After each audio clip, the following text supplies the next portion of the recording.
Bismillahirrahmanirrahim. Assalamualaikum warahmatullahi wabarakatuh. Alhamdulillah wa bihi nasta'in. Asyhadu an la ilaha illallah wahdahu la syarika lah. Wa asyhadu anna sayyidana Muhammadan abduhu wa rasuluh. ونصلي ونسلم على هذا النبي الكريم سيد المرسلين وعلى آله وصحبه أجمعين. أما بعد، أيها المؤمنون اتقوا الله، أوصيكم وإياي بتقوى الله، فقد فاز المتقون. Muslimin dan muslimat, mudah-mudahan dirahmati Allah Subhanahu wa ta'ala. Di dalam sebuah hadis riwayat daripada Abi Hurairah radhiyallahu anhu, kata dia, qala Rasulullah sallallahu alaihi wasallam, la yazalu yustajabu lil 'abdi ma lam yad'u bi ithmin wa qati'ati rahimin ma lam yasta'jil. Qila ya Rasulullah mal isti'jal? Qala an-nabi sallallahu alaihi wasallam, yaqulu qad da'awtu wa qad da'awtu falam ara yustajabu li, fayastahsiru 'inda dhalik wa yad'u ad-du'a. Atau kama qala, hadis sahih riwayat Imam Muslim. Nabi sallallahu alaihi wasallam bersabda, Nabi kata, sentiasalah Allah Subhanahu wa ta'ala terima doa seseorang hamba selagi mana hamba itu tidak berdoa untuk nak buat satu dosa. Nabi SAW bersabda, Nabi kata, Allah akan sentiasa makbulkan doa kita selagi mana kita tak doa untuk nak buat satu dosa. Minta doa dekat Tuhan, minta, ya Allah, bagilah aku berjaya mencuri duit orang, misalnya. Itu doa untuk dosa, Allah tak suka. Minta dekat Tuhan, ya Allah, mintalah aku berjaya bunuh ulama sekian-sekian. Itu doa yang membawa kepada dosa. Allah tak boleh makbul doa macam tu. Selagi mana manusia tidak berdoa kepada sesuatu yang boleh jadikan dia berdosa, ada sebab untuk Allah tidak makbul doa dia. Wa qati'ati rahimin, Allah sentiasalah makbulkan doa seseorang hamba selagi mana hamba itu tidak berdoa untuk nak putuskan hubungan silaturahim. Kalau dia minta, ya Allah, jadikanlah aku manusia yang sabar kerana aku tak mau bercakap dengan mak aku, misalnya. Itu nak putus hubungan silaturahim dengan mak. Dia minta dekat Tuhan supaya Tuhan bagi dia sabar menghadapi keadaan putih hubungan dia dengan mak dia. Tuhan tak boleh terima doa macam ni. Selagi mana manusia tidak berdoa, minta dekat Tuhan untuk memudahkan dia buat dosa, minta dekat Tuhan untuk dia nak putuskan silaturahim, maka selagi itu Allah boleh makbulkan doa dia. Kalau dia minta doa-doa macam ni, Allah tak boleh makbul doa macam tu. Ma lam yasta'jil. Dan juga Allah sentiasa menerima doa seseorang hamba selagi mana hamba itu tidak terburu-buru. Bila Nabi kata macam tu, sahabat tanya Nabi. Sahabat kata, ya Rasulullah, mal isti'jal? Ya Rasulullah, yang dikatakan terburu-buru ni macam mana? Macam mana yang kata doa terburu-buru sehingga kan Tuhan tak mau makbulkan doa dia? Terburu-buru ni macam mana? Qala Nabi sallallahu alaihi wasallam, Nabi bersabda, Nabi kata, yaqulu qad da'autu wa qad da'autu falam ara yustajabu li. Fayastahsiru 'inda dhalik wa yad'u du'a. Nabi kata yang dimaksudkan dengan terburu-buru dalam doa itu ialah satu orang minta dekat Tuhan. Baru minta dekat Tuhan beberapa kali aja, dia dah fed up dah. Sebab dia rasa Tuhan tak makbul doa dia. Maka dia kata, qad da'autu. Dia kata, aku dah minta dah dekat Tuhan. Wa qad da'autu. Dan aku dah minta dekat Tuhan. Aku dah minta dekat Tuhan berapa kali dah. Banyak kali dah aku dah minta dekat Tuhan. Falam ara yustajabu li. Tapi tak nampak kata Tuhan nak makbulkan doa aku. Dia kata macam tu. Dia doa minta satu benda dekat Tuhan, tak nampak hasil dia. Dia doa minta satu benda dekat Tuhan, tak nampak hasil dia. Dia doa minta satu benda dekat Tuhan, tak nampak hasil. Bila 3-4 kali, 4-5 kali, 10 kali dia doa, dia tak nampak hasil, dia mula nak merepek. Dia mula nak merepek. Dia kata, qad da'autu wa qad da'autu falam ara yustajabu li. Dia kata, aku minta dah berapa kali dah aku minta, tak nampak tanda-tanda Tuhan nak makbulkan doa aku. Dia bercakap sebagai satu orang yang dah fed up dengan Tuhan. Fayastahsiru 'inda zalik, maka dia pun jadi macam menyesal kerana berdoa dan Tuhan tak mau makbul doa dia. Dia macam menyesal minta kat Tuhan.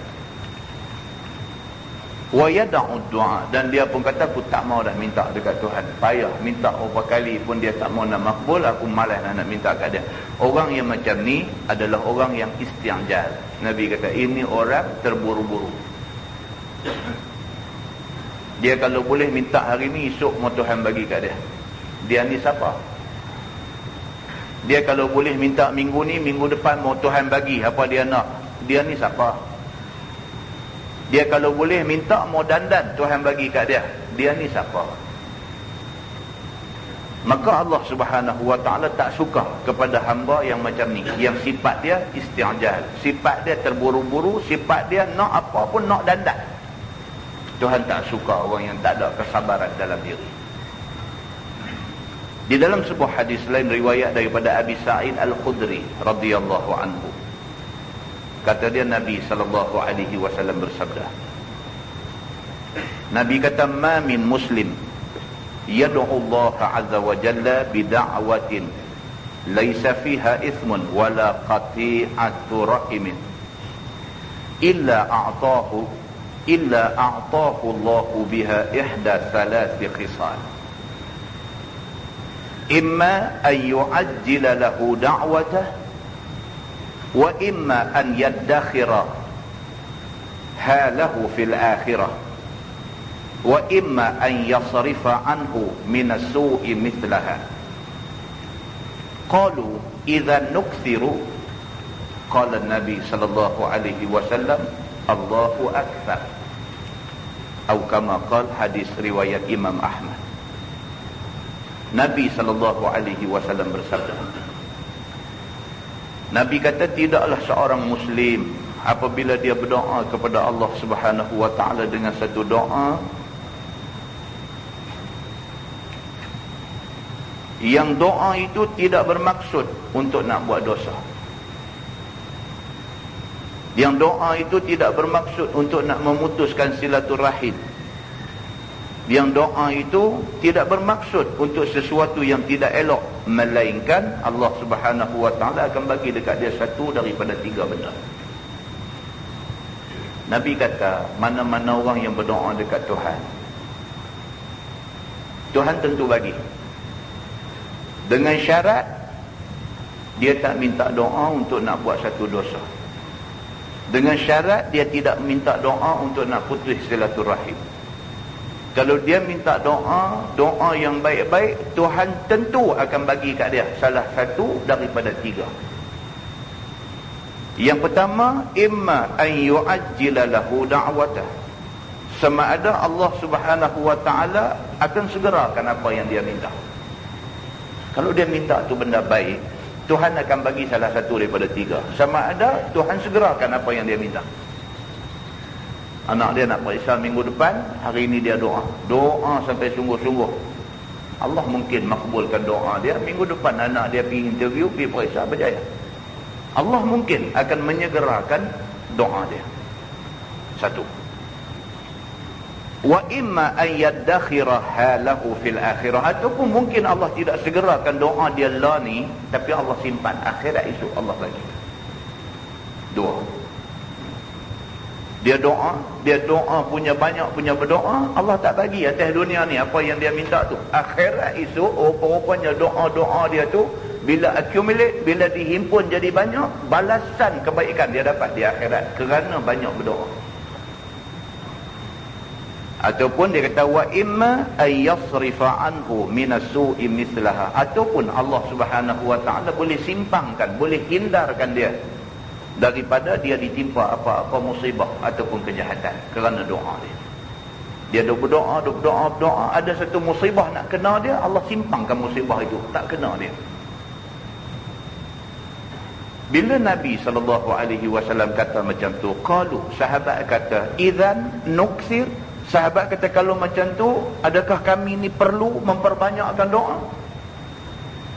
Kalau dah kata siapa berdoa dengan syarat dia doa benda yang baik-baik, kok mana pun Tuhan akan bagi salah satu daripada tiga ni. Sama ada Tuhan makbulkan doa dia segera, sama ada cara yang kedua, Allah Subhanahu wa taala tidak makbul segera, tapi Allah tangguh akhirat esok baru bagi balasan kebaikan dekat dia. Ataupun Allah bagi jalan ketiga, Allah tak makbul doa dia, tapi Allah bagi dalam bentuk dia terlepas daripada musibah yang nak kena dia. Bila Nabi kata macam tu, sahabat kata dekat Nabi, sahabat kata, idzan nuksir. Kalau macam tu, adakah kami ni nak kena memperbanyakkan lagi doa kami? Qala Nabi SAW, Nabi jawab, Nabi kata, Allahu akbar. Nabi kata, mintalah banyak mana pun, anugerah Allah lebih banyak daripada yang kamu minta. Takat hampa minta ni sikit, Allah boleh bagi lagi banyak daripada yang hampa minta. Muslimin dan muslimat yang dirahmati Allah sekalian, masalah kita hari ini ialah ramai daripada kita berdoa, tapi seolah-olah Allah Subhanahu wa taala, seolah-olah Allah Subhanahu wa taala macam tidak mau makbulkan doa kita. Seolah-olahnya begitu.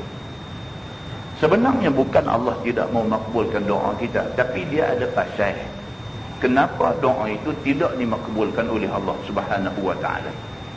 Mungkin Allah tidak makbulkan segera kerana Allah nak tangguh akhirat esok Allah nak bagi lagi banyak. Mungkin Allah tidak makbulkan segera apa yang kita minta, tapi Allah bagi dalam bentuk kita terlepas daripada malapetaka yang lebih besar. Dan mungkin juga Allah tidak makbulkan doa kita kerana ada slack di kalangan kita. Maka Allah tangguh semua yang Allah nak bagi, Allah tangguh kerana ada sangkut benda tak kena di kalangan kita semua. Di dalam sebuah hadis riwayat daripada An-Nu'man bin Bashir radhiyallahu anhu, kata dia anin Nabi sallallahu alaihi wasallam qala, mathalul qa'im fi hududillah wal waqi'i fiha kamathali qaumin istahamu ala safinah fasara ba'dhum a'laha wa ba'dhum asfalaha fakana alladhina fi asfaliha idza istaqamu minal ma' إذا استقوا من الماء مروا على من فوقهم فقالوا لو أن خرقنا في نصيبنا خرقا ولم نؤذي من فوقنا فإن تركوهم وما أرادوا حلفوا جميعا وإن أخذوا على أيديهم نجوا جميعا أو كما قال حديث صحيح رواية البخاري. Nabi SAW bersabda, Nabi kata, masalul qa'im fi hududillah wal waqi' fiha kamathali qaumin istahamu ala safinah. Dua golongan, Nabi kata, diumpamakan dua golongan. Satu golongan nak menegakkan hukum Allah, dengan satu golongan nak merosak, nak melanggar hukum Allah. Nabi nak buat satu perumpamaan. Nabi kata diumpamakan ada dua puak, ada dua golongan. Hak satu nak pertahankan agama, hak satu nak wanyih bagi rosak agama. Dua golongan ini kama sali qaumin istahamu ala safinah, sama macam dua kumpulan manusia yang duduk atas satu kapal, yang masing-masing masa nak naik kapal cabut undi, siapa nak duduk tingkat atas, siapa nak duduk tingkat bawah. Fasara ba'duhum a'laha wa ba'duhum asfalaha. Lepas cabut undi, maka jelaslah sebahagian dapat duduk tingkat atas, sebahagian kena duduk bawah. Fakana alladhina fi asfaliha idza istaqaw min al-ma' marru ala man fawqahum. Maka orang hak kena duduk di bawah dalam perut kapal, bila nak ayam, dia kena naik atas. Naik di atas kapal baru boleh cedok ayam ambil. Faqalu law anna kharaqna fi nasibina kharqan wa lam nu'zi man fawqana. Maka geng hak duduk bawah ni dia rasa susah. Tiap-tiap kali nak pakai ayam kena naik di atas baru boleh cedok ayam. Dia berasa payah. Dia duduk naik tu payah, dan dia tiap-tiap kali dia naik dia kena ganggu orang hak duduk di atas.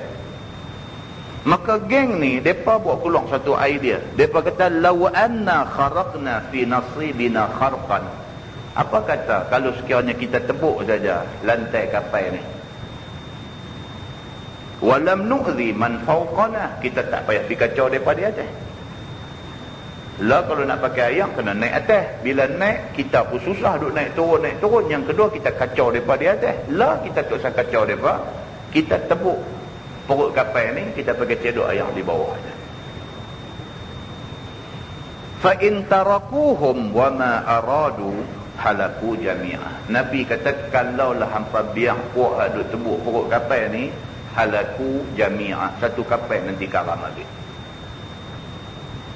Wa in akhadhu ala aidihim najau jami'ah. Tapi kalau hampa pi jumpa depa, ambil tindakan ke atas depa yang pi nak tebuk perut kapal ni, hampa halang daripada tebuk perut kapal ni, najau, selamat, najau jami'ah. Nabi kata semua satu kapal selamat. Masalah kita lah ni yang ni lah. Hak sebahagian main masjid, sembahyang hajat, minta macam-macam kebaikan daripada Allah Subhanahu wa ta'ala.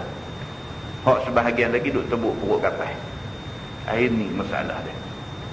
Maka doa kita hak main masjid, doa angkat tangan sampai lenguh-lenguh siku duk minta dekat Tuhan ni, doa kita ni kadang-kadang tertahan kerana geng hak duk tebuk perut kapal. Allah Subhanahu wa ta'ala bukan tak mau tolong, tapi melihatkan kepada golongan yang derhaka Allah ni, Allah tahan pertolongan dia. Bukan tak ada orang baik-baik, bukan tak ada orang alim, bukan tak ada orang yang bersih diri yang boleh minta doa dekat Allah, yang Allah boleh makbul doa. Bukan tak ada golongan macam ni, tapi golongan ni minta doa, golongan lain tu buat pasal. Sini berimpun ramai-ramai buat semayang hajat minta Allah tolong, sana berimpun ramai-ramai buat konsert tengah padang. Ini masalah tu jadi. Sini golongan ni berimpun ramai-ramai dengan bangkit semalam, bangkit semayang malam, buat semayang, buat qiyamul lail, buat semayang tahajud, buat semayang hajat tengah-tengah malam, bermunajat kepada Allah sampai menangis-nangis dan sebagainya. Pak sana sampai pukul 5, sampai pukul 6 pagi duk mabuk di disko, duk mabuk di pub, duk tidur di karaoke lagi. Maka Nabi kata manusia dalam dunia ni, manusia ada dua. Hak satu duduk tingkat atas kapal, hak satu duduk tingkat bawah kapal. Hak tingkat bawah ni dia fikir macam mana tak tahu. Dia nak tebuk perut kapal. Kerana golongan ni kalau kita biar karam semua sekali. Maknanya musnah kita semua sekali. Bala Allah mai satu kapal hancur habis. Tapi golongan ni kalau sekiranya kita boleh bendung mereka, kita boleh kontrol mereka, kita boleh bentuk mereka, kita boleh didik mereka, kita boleh buat mereka, bagi mereka reti bahawa tindakan mereka tu salah, tak betul dan boleh merosakkan dia dan orang ramai semua. Kalau kita boleh halang mereka daripada hidup tebuk kapal ni, selamat bukan saja dia, bahkan selamat kita semua. Muslimin dan muslimat yang dirahmati Allah sekalian. Bila kita bercakap tentang doa, kita kena ingat tentang benda-benda ni semua.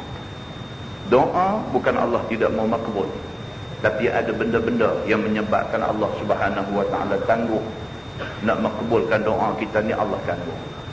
Maka mari kita ambil pengajaran daripada hadis ni. Kita tengok kawan-kawan kita yang masih jauh daripada petunjuk ilahi, petunjuk Allah. Pergi cari mereka, pimpin tangan mereka, tarik mereka, tunjuk kasih sayang dekat mereka, bagi dekat mereka pengajaran, tunjuk jalan kebenaran kepada mereka. Kalau semua orang boleh dapat petunjuk Allah, cepat Allah nak makbulkan doa kita, insyaAllah.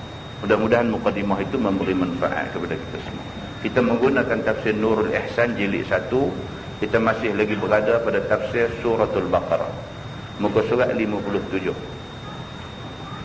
Muka surat 57.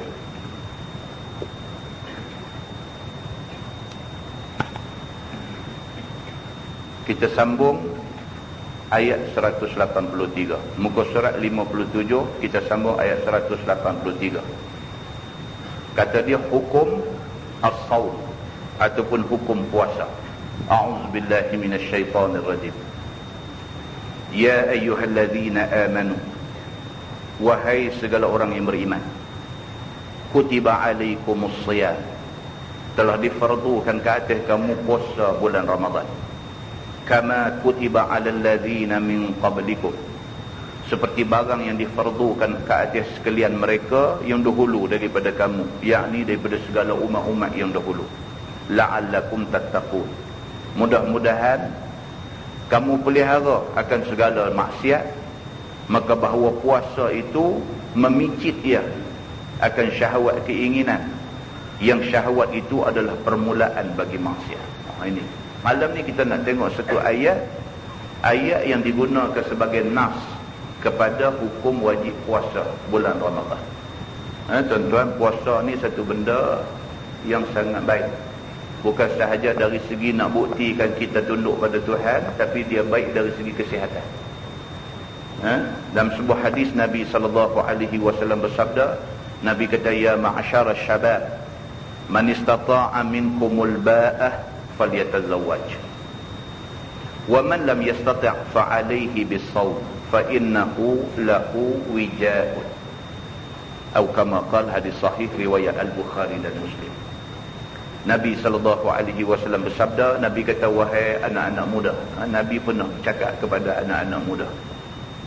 Nabi ini dia boleh masuk dengan semua orang. Dengan orang tua-tua pun Nabi boleh masuk, dengan anak muda pun Nabi boleh masuk, dengan orang perempuan pun Nabi boleh masuk, dengan budak-budak kecil pun Nabi boleh masuk. Nabi dia dengan siapa pun, dengan grup mana pun, Nabi dia boleh masuk belakang.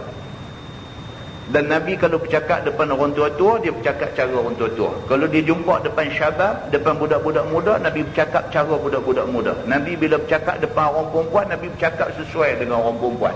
Nabi bila bercakap dengan budak-budak, Nabi bercakap sesuai dengan budak-budak. Nabi kata, khatibin nas ala qadri uqulihim.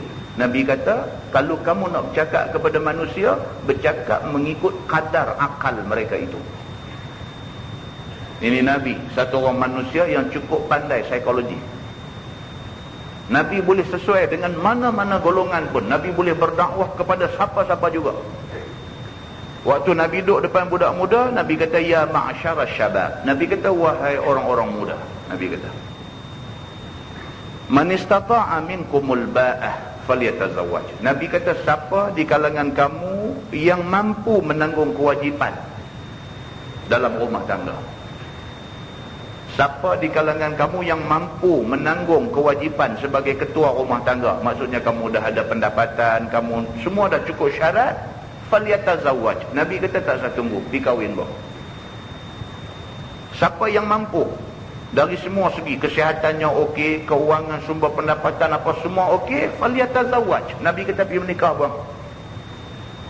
Wa man lam yastati'. Tapi Nabi kata, kalau ada di kalangan kamu yang tak mampu, markah ada dah, duit tak ada lagi, ini tak mampu. Girlfriend ada dah, orang tua nak kira bagi dah, tapi ada macam-macam cerita yang membawa maksud tak mampu. Nabi kata, waman lam yastati', siapa yang tak mampu, fa'alaihi bis-saum. Nabi kata, dia kena puasa. Nabi sebut macam tu. Nabi tak kata kalau sekiranya siapa yang tak mampu, dia kena kurung. Nabi tak kata begitu. Siapa yang tak mampu, fa'alaihi bis-saum, maka dia hendaklah puasa. Nabi kata, fa'innahu lahu wija'un. Maka sesungguhnya puasa itu adalah penahan nafsu ataupun perisai nafsu bagi dia. Hadis ni menunjukkan bahawa puasa ni dia boleh kontrol maksiat daripada berleluasa. Puasa ni dia boleh menjadi perisai kepada satu orang yang lemah daripada terlibat dengan perbuatan maksiat. Maka disebut dalam ayat yang kita baca malam ni, ya ayyuhallazina amanu kutiba alaikumusiyam. Wahai orang yang beriman, difardukan, diwajibkan ke atas kamu puasa, kama kutiba alal ladzina min qablikum, seperti mana puasa pernah diwajibkan ke atas umat sebelum Nabi Muhammad sallallahu alaihi wasallam, la'allakum tattaqun. Mudah-mudahan kamu jadi manusia yang takut pada Tuhan. Orang puasa sepatutnya takut pada Tuhan. Allah kata lagi ayyaman ma'dudat, beberapa hari yang berbilang-bilang dan yang sedikit, kerana memudahi atas segala orang yang mukallaf. Puasa ni bukan sepanjang tahun, tetapi ayyaman ma'dudat, hari yang berbilang-bilang, 30 hari saja dalam setahun. Ini puasa fardu, 30 hari saja setahun. Sebelum difardukan puasa sebulan, bulan Ramadan ini, sebelum turun ayat ni, puasa hanya dibuat 3 hari dalam sebulan. 3 hari dalam sebulan. Kemudiannya turun ayat ni, puasa jadi 30 hari sebulan. 30 hari ataupun sebulan dalam setahun. Macam tu. Firman Allah, faman kana minkum maridan aw ala safar, maka barang siapa yang ada daripada kamu dalam bulan Ramadan itu sakit ataupun musafir, yakni musafir yang boleh qasar.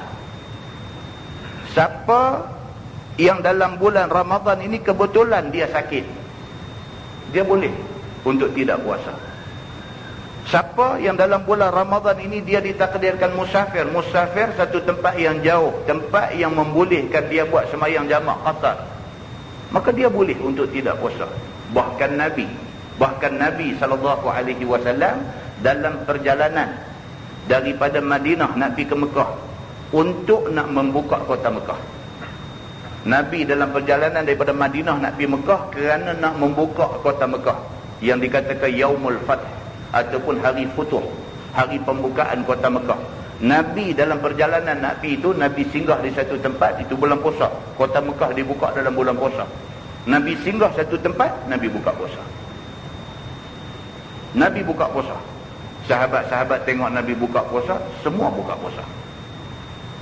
Bukan nak menunjukkan kata Nabi SAW manusia yang tak larat nak puasa, tapi nak tunjuk kata bagi orang yang musafir, dia harus buka puasa.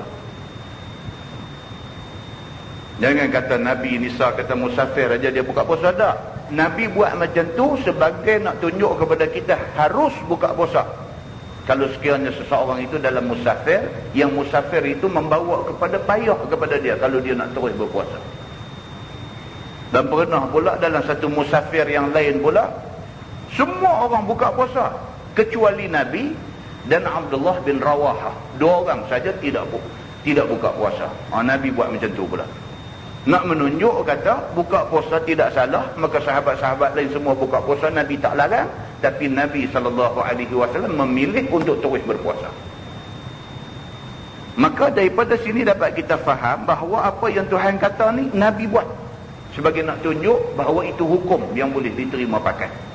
Faman kana minkum maridan aw ala safarin, maka barang siapa yang dalam bulan Ramadan itu sakit ataupun musafir yang tak boleh qasar, maka berbuka ia, yakni tidak berpuasa dia, tidak jadi satu kesalahan. Fa'iddatun min ayyamin ukhar, maka wajib atasnya qada sebilang-bilang hari yang berbuka ia daripada hari yang lain, yakni sebagai puasa ganti. Dan diberi pula kelonggaran dalam nak buat puasa ganti ni. Walaupun hari tu dia tinggal puasa 3 hari berturut-turut, nak buat puasa qada tak mesti berturut-turut. Dia boleh ambil minggu ni sehari, minggu depan sehari, minggu lagi sekali sehari. Dia tinggal berturut-turut 3 hari, qada tidak sewajibnya, tidak semestinya dia buat berturut-turut. Benda ni semua disebut di dalam Quran dan dijelaskan di dalam hadis Nabi SAW. Firman Allah, wa 'alal ladzina yutiqunahu fidyatun ta'amu miskin.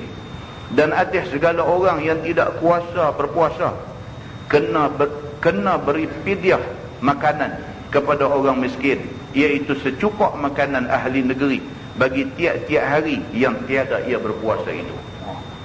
Bagi orang yang jenis satu ni, dia tak boleh puasa bulan Ramadan dan dia tak mungkin boleh qada puasa.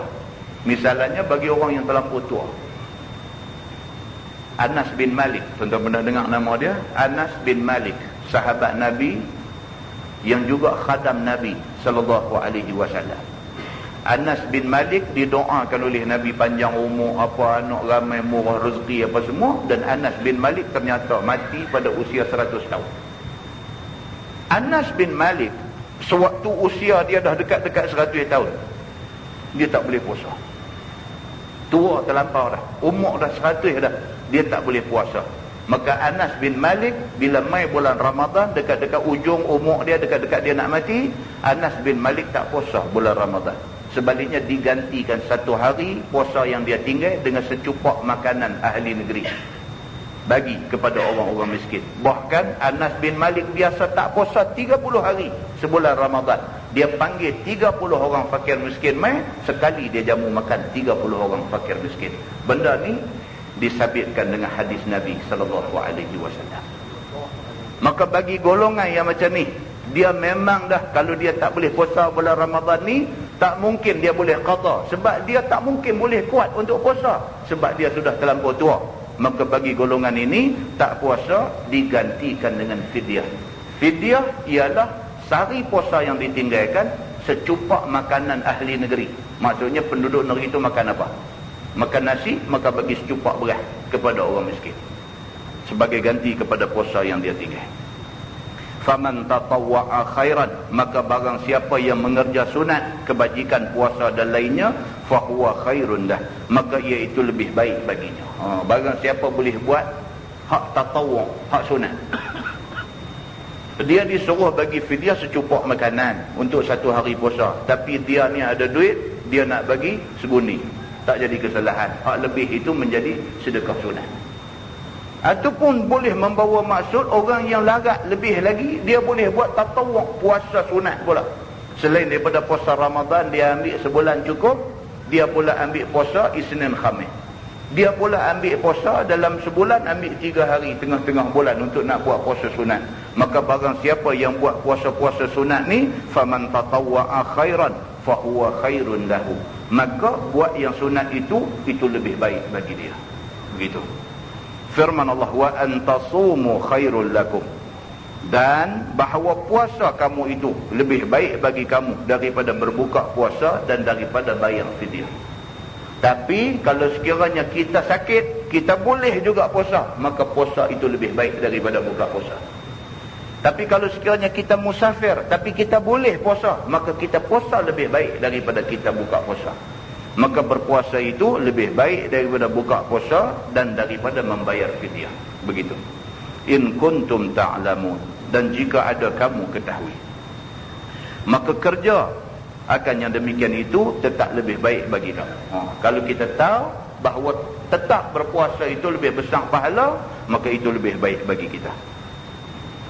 Firman Allah, syahrul Ramadan alladhi unzila fihi al-Quran hudan linnasi wa bayyinatin minal huda wal furqan. Bermula bulan Ramadan itu bulan yang diturunkan padanya Quran, yakni turun daripada Lauh Mahfuz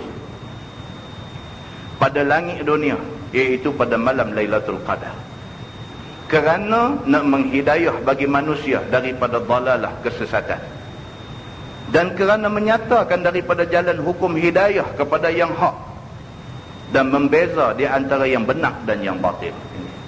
Allah Subhanahu wa taala sebut dalam ayat ni, dia kata syahrul Ramadan alladhi unzila fihi al-Quran. Allah pilih daripada 12 bulan ada, daripada Muharram sampai Zulhijjah, 12 bulan Allah pilih bulan Ramadan untuk nak buat turun Quran. Quran turun daripada Lauh Mahfuz sampai ke langit dunia sekaligus 30 juzuk. Daripada langit dunia turun mai kepada Nabi Muhammad sallallahu alaihi wasallam, turun selama 23 tahun. Turun hak mula daripada Lauh Mahfuz sampai ke langit dunia tu, dia turun sedah Turun sedah itu dalam bulan Ramadan. Pada 17 Ramadan. Daripada langit dunia, Jibril waktu turun mai dekat Nabi itu, waktu turun sikit mengambil masa selama 23 tahun baru komplit Quran turun 30 juzuk. Ini disepakati oleh ulama semua tentang cerita nuzul Quran itu. Dan Quran ini apabila diturunkan oleh Allah Subhanahu wa taala, hudan linnas, dia nak jadi petunjuk. Petunjuk maksudnya arah kita nak ikut mana. Kita nak berjalan, nak ikut kiri ke nak ikut kanan, kita kena tengok isyarat jalan raya, petunjuk. Quran ni umpama isyarat jalan raya. Kalau kita tak patuh kepada isyarat jalan raya, jalan tu one way, kita pergi belah mai ikut ni. Orang semua pakai duk pergi ikut ni, kita langgang mai ikut ni. Pasal apa? Pasal kita tak patuh isyarat jalan raya. Jadi kemalangan, jadi aksiden, ada orang yang akan terkorban. Quran diturunkan sebagai satu tanda isyarat untuk kita ikut. Kalau kita ambil Quran lambung masuk dalam laut, kita tak mau ikut isyarat dan petunjuk-petunjuk yang Allah bagi dalam Quran, jahanam kita. Berapa banyak benda yang Allah Subhanahu wa taala buat turun dalam Quran suruh kita ikut, dan berapa banyak yang kita ikut. Kita kena tanya yang tu. Daripada 30 juzuk Quran yang Allah buat turun mai, berapa daripada 30 juzuk tu berapa ayat yang kita ikut? Kita terus kata hak orang ikut, hak kita ikut berapa banyak? Kalau nak kira hak orang tak ikut, banyak. Hak kita tak ikut banyak mana? Kita ni selalu manusia tentang kita duk tengok orang, dia ni tak ikut, dia ni langgar, dia ni bantah, dia ni derhaka, kita macam mana kita? Berapa banyak ayat dalam Quran mengingatkan kita jangan tipu orang? Kita tipu orang tak? Berapa banyak ayat dalam Quran pesan dekat kita jangan duk mencela, jangan duk caci maki, jangan duk mengumpat, jangan duk buruk sangka, jangan duk tabung fitnah, jangan, macam-macam ayat dalam Quran duk ada. Kita buat ke tak? Kita terus kata orang punya hal, dia buat salah, esok Tuhan balas dia. Kita buat ke tak benda hak Tuhan larang? Kalau nak karang hak orang buat, banyak. Satu buku tak cukup, kita boleh tulis ensiklopedia 12 jilid, kita boleh tulis tentang keburukan orang. Tapi keburukan kita macam mana? Allah tak akan persoalkan kita kerana kejahatan yang dia buat, tapi Allah Subhanahu wa taala akan tanya kita benda yang kita buat. Maka dalam soal kita nak pegang Quran sebagai hudan linnas, sebagai petunjuk kepada manusia, kita kena tanya diri kita. Kita dengan Quran macam mana? Kita ikut ke tak? Maka Allah Subhanahu wa taala kata Quran ini hudan linnas, dia menjadi petunjuk kepada manusia, wa bayyinatin minal huda wal furqan. Dan Quran ini menjelaskan, dan dia menjadi penjelas di antara huda, di antara petunjuk dan juga kesesatan, wal furqan, dan Quran membezakan antara yang betul dengan yang tak betul. Kita nak tahu hak ni betul ke tak betul, kena tengok Quran. Quran kata betul ke tak betul benda tu. Kalau Quran kata betul, betul. Kalau Quran kata tak betul, tak betul. Walaupun 1 juta orang kata betul. Muslimin dan muslimat yang dirahmati Allah sekalian. Firman Allah Subhanahu wa taala, "Faman syahida minkumus syahra falyasum." Maka barang siapa hadir, lihat daripada kamu itu akan awal bulan. Siapa yang nampak anak bulan, falyasumhu, maka hendaklah puasa ia akan dia. Orang teluk bahang, dia duduk tepi laut, dia duduk turun ke laut tangkap ikan. Kalau hari orang pergi teropong anak bulan dekat pantai Aceh, mereka nampak anak bulan, orang yang nampak wajib puasa. Orang yang nampak wajib puasa. Kalau dia nampak anak bulan atas menara masjid, itu tak pakai lah. Anak bulan betul tu dia nampak, tuan-tuan jangan cakap dia nelayan turun ke laut, dia duduk tengah laut, dia tengok-tengok, dia nampak anak bulan. Memang tak silap dah, conyoh mata, memang betul anak bulan. Ambil basuh muka tengok, memang betul anak bulan. Duduk atas perahu dia, yang pergi turun ke laut sama-sama ni 7 orang. Orang panggil 7 Melayu, dia panggil. Dia ada atas perahu tu 7 Melayu. 7 nampak anak bulan, 7 wajib kena puasa. Dia tak puasa, kira dia kena qada. Pasal dia sudah nampak anak bulan. Orang yang tak nampak ni cerita lain. Orang yang nampak, faman syahida minkumus syahra falyasum. Tuhan kata, maka barang siapa hadir dan dia lihat akan anak bulan, maka hendaklah ia puasa. Wa man kana maridan aw ala safarin fa iddatun min ayamin ukhra.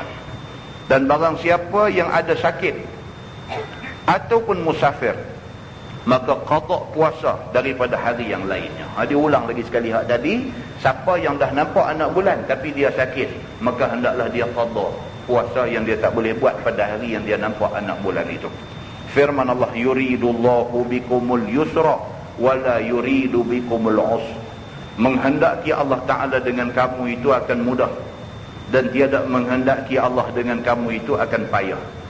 Maka kerana yang demikian itu mengharus ia, yakni mengharus Allah bagi kamu buka puasa pada ketika sakit dan musafir. Ini prinsip agama Islam. Prinsip agama Islam ni, Allah Subhanahu Wa Ta'ala nak kita ni mudah dalam beragama. Allah tak mau kita jadi susah dengan agama kita. Islam memang prinsip dia nak bagi kemudahan. Orang perempuan kena pakai tudung, mudah ke susah? Orang perempuan pakai tudung, mudah ke susah? Kalau ikut tafsiran agama, dia kata mudah. Mudah pasal apa? Pasal dia selamat daripada gangguan orang lelaki-lelaki yang jahat. Orang lelaki-lelaki jahat, bila dia tengok orang perempuan pakai tudung, labuh, elok semua, dia tak berani nak usik. Dia tak berani. Pasal apa? Dia takut. Dia rasa hormat pada orang ni, ini orang kuat agama. Kita pun kalau kita jadi orang lelaki-lelaki yang kuat agama, orang tak cakap dengan kita lebih kurang. Kita, kalau kita jadi orang lelaki-lelaki yang kuat agama, orang tak main nak bercakap mencarut, nak bercakap merapu depan kita lebih kurang. Orang tak berani, orang segan kat kita. Tapi kalau kita pun jenis merapu dana, siapa nak heran kat kita? Dia main depan kita, dia bercakap benda-benda kotor, dia bercakap benda-benda lucah. Pasal apa dia berani bercakap depan kita lagu tu? Pasal tidak ada hormat dia dekat kita. Dalam diri dia tak ada hormat dekat kita. Maka dengan kerana tu dia main bercakap ikut suka kat kita. Tapi kalau sekiranya kita ni orang yang memelihara agama, sendiri orang akan rasa segan kat kita. Sendiri. Satu orang hak jenis bercakap mulut tak elok ni, cakap capui, cakap selalu khoya tak tentu punca, akhlak tak ada dan sebagainya. Mai satu orang dia dandan cakap elok. Pasal apa? Tadi duk ada 6-7 orang depan dia, dia bercakap tak heran kat siapa. Dia kata kungkam punya tak elok, mulut dia duk bercakap. Mai satu orang dia dandan cakap elok. Sampai orang lain pun kata, buat tadi duk cakap mai kau ni dandan dia buat cakap elok. Pasal apa dia jadi macam tu? Pasal dia hormat dekat kawan hak baru mai ni. Pasal apa dia hormat dekat kawan hak baru mai ni? Pasal kawan ni satu orang yang memelihara agama. Tuan-tuan, kita kalau kita jadi manusia yang memelihara agama, sendirinya orang akan memelihara maruah kita. Sendirinya orang akan memelihara maruah kita. Orang perempuan, bila Allah perintah suruh pakai tudung, tutup aurat dan sebagainya, dan dia pakai macam tu, sendirinya orang akan memelihara maruah dia.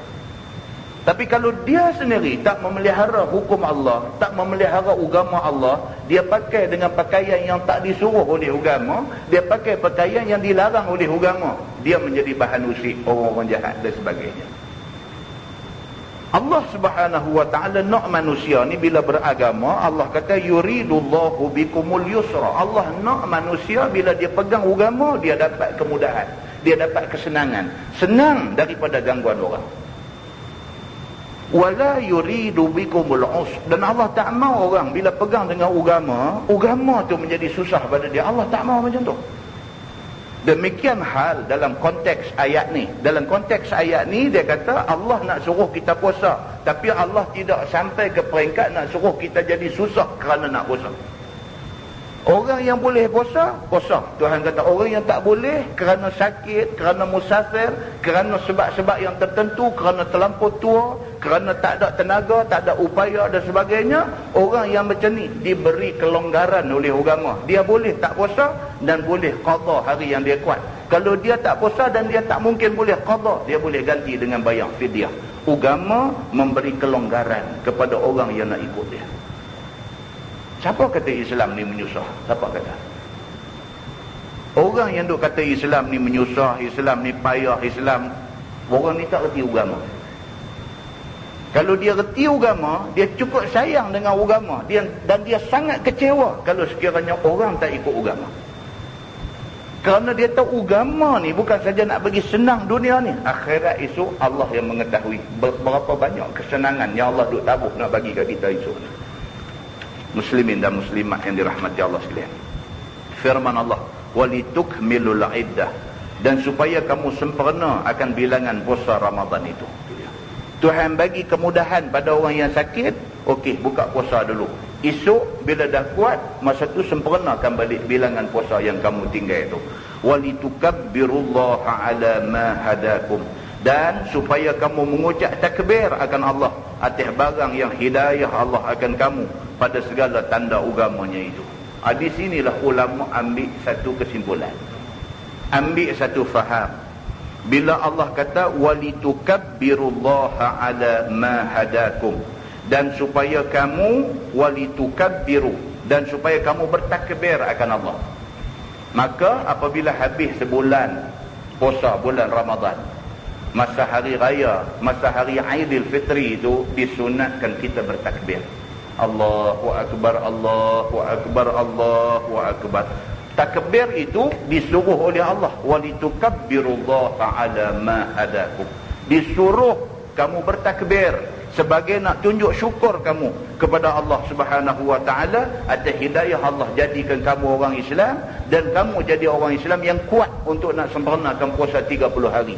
Maka sambut hari raya itu disuruh kita bertakbir membesarkan Allah Subhanahu wa taala. Wala'allakum tashkurun, dan mudah-mudahan syukur kamu akan Allah atas yang demikian itu. Terima kasih kita dekat Allah. Pasal apa? Pasal Allah pilih kita, bagi hidayah dekat kita. Beramai orang duduk dalam dunia ni yang Allah tak bagi petunjuk, tak bagi hidayah, tak bagi dia berasa berkenan dengan Islam. Tiba-tiba kita Allah Subhanahu wa taala pilih untuk jadi orang Islam, jadi pula orang Islam yang nak beramal dengan Islam. Berapa punya syukur kita kepada Allah Subhanahu wa taala. Pertanyaan sahabat. Ini pula ayat nak cerita tentang sahabat-sahabat pernah tanya Nabi. Dan telah bertanya satu jamaah daripada sahabat Nabi akan Nabi sallallahu alaihi wasallam. Sahabat pernah tanya Nabi. Dalam satu riwayat kata orang Badui tanya Nabi. Dia kata aqaribun rabbuna fanunajihi am ba'idun fanunadihi. Ini orang pernah tanya Nabi. Sahabat tanya Nabi, depa pergi dekat Nabi, depa kata aqaribun rabbuna, adakah Tuhan kami ni dekat dengan kami? Fanunajihi, maka memadai dengan kami bermunajat, doa pelan-pelan dekat Tuhan. Am ba'idun, ataupun Tuhan ni jauh pada dekat-dekat, doa biasa tu dah ada. Ataupun kalau sekiranya Tuhan ni jauh pada kami, maka doa kena ria-ria. Kita tengok trend berdoa lah ni pun macam-macam. Ada orang angkat tangan, Allahumma salli ala sayyidina Muhammadin fil awwalin wal akhirin wa sallim radhiyallahu. Nada macam tu aja. Ada orang angkat tangan berdoa, ya Allah, ampunkanlah kami ya Allah, ampunkanlah dosa-dosa kami dan ibu bapa kami ya Allah. Macam tu punya bunyi buat tak? Betul-betul doa ni pelan ke deras? Sahabat pernah tanya Nabi. Dia pergi jumpa Nabi, aqaribun rabbuna fanunaji. Adakah Tuhan ni dekat dengan kami, maka memadai kami doa cara bermunajat. Minta ya Allah selamatkanlah, minta cara begitu. Am ba'idun, ataupun Tuhan jauh pada kami, fanunadi, maka kami kena riau nak minta apa-apa kat dia. Adakah hampir Tuhan kami, maka kami munajat dengan perlahan-lahan, ataupun jauh, maka kami seru dengan deras suara. Maka turun ayat Allah. Wa idza sa'alaka 'ibadi 'anni fa inni qarib. Dan apabila ditanya akan dikau ya Muhammad oleh segala hamba-Ku tentang aku, maka bahwasanya aku qarib. Tuhan kata kalau ada orang tanya kamu, Allah ni jauh ke dekat dengan mereka? Habang dekat mereka, qarib. Allah dekat aja dengan hamba. Hampir daripada mereka itu dengan ilmuku, maka khabarkan olehmu dengan yang demikian itu. Tuhan kata habang dekat mereka, kata Tuhan dekat, tak payah-payah. Pernah Nabi SAW dengan sekumpulan sahabat musafir. Ketika musafir itu turun bukit, sahabat-sahabat ni duk bertakbir, Allah, Allah, Allah, Allah, Allah. Duk naik bukit pun bertakbir, Allah, ya Allah, Allah, ya Allah, Allah, ya Allah. Duk buat suara deras. Nabi marah sahabat-sahabat ni. Nabi kata, adakah Allah yang kamu seru itu pekak? Maka kamu terpaksa jerit-jerit suara untuk nak panggil dia. Sesungguhnya Allah Subhanahu wa ta'ala Tuhan kamu dan Tuhan kita semua, dia tidak pekak, bahkan dia maha mendengar. Nabi kata, Nabi tak suka orang menjerit-jerit duk panggil Allah Subhanahu wa ta'ala. Tu adab doa. Adab doa ni pelan aja, minta pelan aja, dengan suara yang tawaduk, minta kepada Allah Subhanahu wa ta'ala. Firman Allah, ujibu da'watad da'i idza da'ani. Aku terima akan permintaan orang yang meminta. Apabila meminta, ia akan daku dengan dirinya barang yang dipintanya. Falyastajibu li, maka hendaklah berkenan mereka itu kepada doaku, iaitu dengan mengerjakan taat kepadaku. Wal yu'minu bi, dan hendaklah beriman mereka itu dengan aku. Tuhan kata minta dengan suara yang perlahan-lahan. Ujibu da'watad da'i idza da'ani. Aku akan makbulkan, aku akan jawab permintaan mereka apabila mereka minta dekat aku. Cuma syarat Tuhan kata satu, falyastajibu li, maka hendaklah mereka pula tunaikan permintaan aku. Tuhan kata, aku boleh makbulkan doa yang mereka minta dengan syarat mereka tunaikan apa yang aku minta. Tuhan kata, apa Tuhan minta? Tuhan kata yang pertama, mengerjakan taat kepada aku, wal yu'minu bi, yang kedua beriman kepada aku. Tuhan minta yang tu aja, taat pada aku. Kamu baca ayat Quran, kamu duk jumpa dalam hadis-hadis Nabi, apa benda yang Allah suruh dalam Quran, dalam hadis Nabi. Tuan-tuan, kita duk baca tafsir ni, kita dah lepas dah ayat tu. Daripada sekecil-kecil benda Allah suruh kita buat, di antaranya apa? Sebarkan salam. Ayat Quran suruh sebar salam ni, suruh bagi salam ni, Allah suruh dalam Quran, bukan Nabi suruh dalam hadis saja. Dalam Quran Allah suruh sebarkan salam.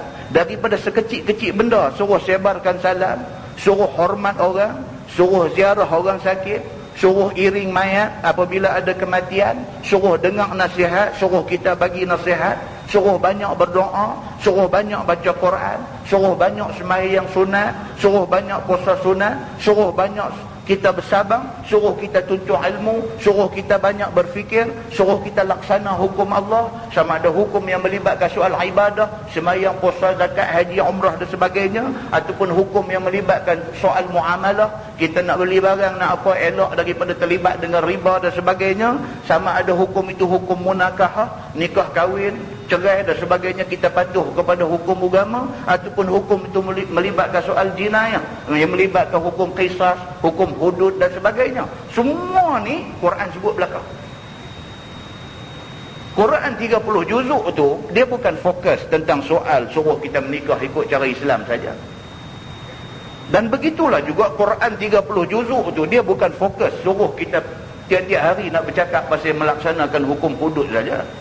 Tapi Quran 30 juzuk tu, dia daripada sekecil-kecil benda suruh kita jumpa orang bagi salam, sampailah sebesar-besar benda suruh kita tegakkan sebuah negara Islam yang di dalamnya terlaksana hukum-hukum Allah Subhanahu wa ta'ala.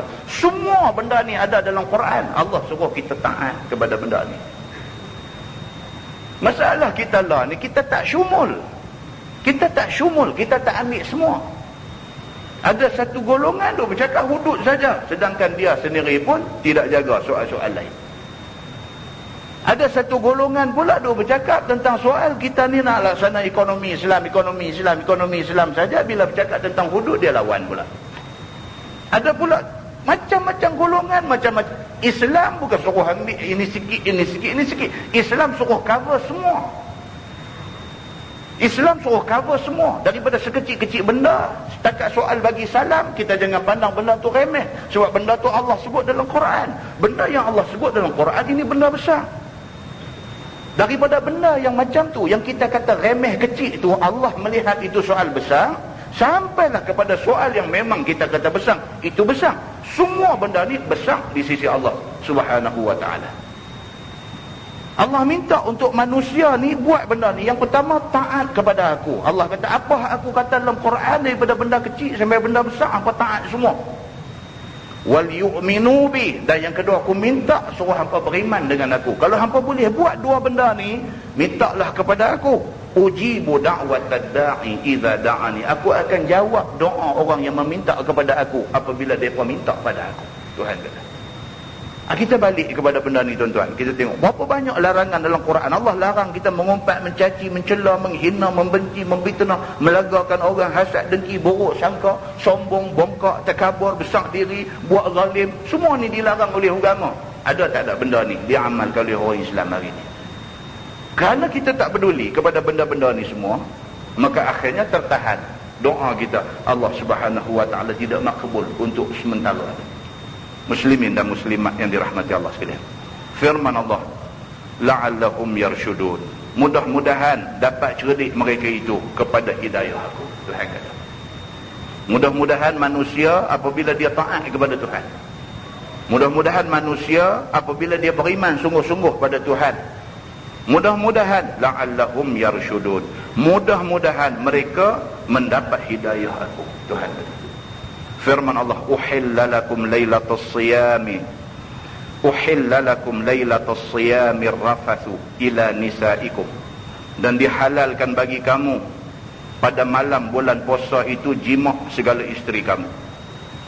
Turun ini ayat kerana mansuh bagi yang ada permulaan Islam daripada haram jima' dan haram makan minum kemudian daripada Aisyah. Sebelum turun ayat ni, sahabat-sahabat Nabi zaman awal-awal Islam dulu, bulan puasa Maghrib buka puasa, lepas buka puasa dia ada dua, sama ada sembahyang Isya ataupun tidak. Siapa-siapa buat salah satu daripada dua benda ni, dia kira start puasa balik. Dia puasa siang hari, puasa sampai waktu Maghrib buka puasa. Lepas buka puasa sembahyang Maghrib. Lepas sembahyang Maghrib tertidur misalnya. Bila tertidur jaga balik, dia dah kira start puasa balik dah. Walaupun tertidur 10 minit, jaga balik, dia dah dikira orang yang berpuasa balik. Tak boleh apa dah. Dia tertakluk kepada larangan orang yang berpuasa. Ataupun dia tak tidur, lepas buka puasa sembahyang Maghrib, lepas sembahyang Maghrib tunggu sampai Isyak, habis sembahyang Isyak dia kira start puasa balik. Jadi benda ni menyusahkan. Maka turun ayat ni. Bila turun ayat ni, Allah kata uhilla lakum lailatas siyami rafas ila nisaikum. Allah Subhanahu wa taala kata dihalalkan bagi kamu pada malam bulan puasa itu jima' akan segala isteri kamu. Selagi tak sampai subuh pagi esok, maka selagi itulah halal bagi hampa nak buat apa-apa pun. Hampa tak dianggap berpuasa pada malam itu sampailah subuh pagi esok. Maka bila turun ayat ni, dia membatalkan amalan yang diamalkan sebelum turun ayat ni, iaitu lepas sembahyang Isya dah start puasa balik, sudah dibatalkan. Begitu. Baik. Firman Allah, hunna libasul lakum wa antum libasul lahun. Mereka itu, yakni orang perempuan itu, pakaian bagi kamu laki-laki. Dan kamu, yakni orang laki-laki, pakaian bagi mereka itu, yakni orang perempuan. Tuhan kata laki-laki perempuan ni perlu memerlu antara satu sama lain. Laki-laki perlu kepada perempuan, perempuan perlu kepada laki-laki. Dua-dua ni memerlukan di antara satu sama lain. Maka meraihkan keperluan laki-laki perempuan ini, diberi masa untuk mereka daripada masa dia buka puasa sampailah kepada subuh pagi esok, untuk mereka memenuhi keperluan itu. Dia kata kinayah, yang ni sebagai satu simbol daripada setengah berhajat tiap-tiap kedua kepada taulannya. Ini menjadi simbol kepada satu berhajat kepada yang satu lagi. Ataupun kerana menutup salah seorang akan yang lain daripada kejahatan. Dia kata kalau tak ada kelonggaran yang macam ni, dia boleh jadi satu kejahatan. Pasal apa? Pasal dia langgar hukum Tuhan. Kalaulah kata hukum Tuhan kata lepas sembahyang Isya start puasa balik, bagi orang yang tak boleh tahan, maka dia jima' juga isteri dia, maka dia dah dianggap jahat sebab melanggar hukum Tuhan. Dengan turunnya ayat ni, selamat mereka daripada dituduh buat jahat. Begitu. Sayyidina Umar pernah buat benda ni. Bila dia buat benda ni lepas sembahyang Isya, dia sudah jima' isteri dia. Dia rasa bersalah. Dia rasa guilty. Dia pergi jumpa Nabi SAW. Sampai depan Nabi, dia kata, ya Rasulullah, semalam tak bolehlah. Aku dah buat benda sekian. Nabi pun diam, turun ayat ini. Memberitahu kepada semua orang, bukan kepada Sayyidina Umar saja, bahkan kepada semua orang, bahawa lepas daripada sembahyang Isyak dibenarkan lagi sehinggalah menjelang subuh pagi esok. Begitu. Alimallahu annakum kuntum tahtanuna anfusakum. Telah diketahui oleh Allah bahawa adalah kamu khianat akan diri kamu dengan jima' pada malam puasa. Telah jatuh yang demikian itu kepada Sayyidina Umar dan lainnya, dan minta uzur mereka itu kepada Nabi sallallahu alaihi wasallam. Ini dia cerita. Sayyidina Umar sendiri sudah berbuat benda ni, pergi jumpa Nabi, maka Allah turunkan ayat ini. Firman Allah, fataba alaikum, maka menerima Allah akan taubat atas kamu itu. Sayyidina Umar pergi jumpa Nabi, mengaku dia dah buat silap. Pasal apa? Sayyidina Umar kata, lepas sembahyang Isyak tadi aku sudah jima' isteri aku, sedangkan benda ni dilarang oleh agama. Maka turun ayat ni bagi tahu kata tak salah perbuatan itu, maka kamu bertaubat itu, fataba alaikum, Allah terima taubat kamu itu, wa afa ankum, dan maaf dan ampun Allah daripada kamu. Fal'ana bashiruhunna, maka sekarang ini jima'lah oleh sekalian kamu akan mereka itu, yakni akan isteri-isteri kamu itu. Wabtagu ma kataballahu lakum, dan tuntut oleh kamu barang yang telah disuruh oleh Allah Ta'ala bagi kamu daripada anak. Bahkan jima' isteri itu dituntut oleh agama sebab dia menjadi wasilah, menjadi sebab kepada ramai umat Nabi Muhammad sallallahu alaihi wasallam. Wa kulu washrabu, dan makanlah oleh kamu dan minumlah oleh kamu pada malam bulan Ramadan sekaliannya, hatta yatabayyana lakumul khaytul abyad, sehingga nyata bagi kamu oleh benang putih, minal khaytil aswad minal fajri, daripada benang hitam daripada fajar sadiq. Ini dia nak habang kata perenggan malam dengan siang. Allah guna perkataan benang hitam, benang putih. Benang hitam maksudnya waktu buka puasa. Kita duduk dalam siang cerah macam tu, bila sampai waktu maghrib benang hitam, dia kata itu border nak masuk malam. Benang putih maksudnya subuh esok, fajar sadiq. Bila nampak benang putih maksudnya nampak dia nak jadi cerah, nak jadi siang, maka habis, kita kena start puasa dah. Itu sebab ada orang bahaskan tentang waktu imsak. Waktu imsak ni tak ada dalam hadis Nabi, tak ada. Nabi tidak pernah sebut dalam satu hadis pun tentang kewujudan waktu imsak. Tak ada. Dan jadi tak perlulah orang tanya soalan, ustaz ni kalau kata dah lepas dah waktu imsak, saya duk makan lagi macam mana? Sebab tidak ada waktu imsak. Waktu yang kata 10 minit sebelum masuk waktu subuh tu, tak ada waktu imsak ni. Cuma ulama-ulama kemudian ni sebagai langkah berhati-hati supaya orang tak terlajak makan sampai masuk waktu yang dah tak boleh makan, maka diperkenalkan waktu imsak.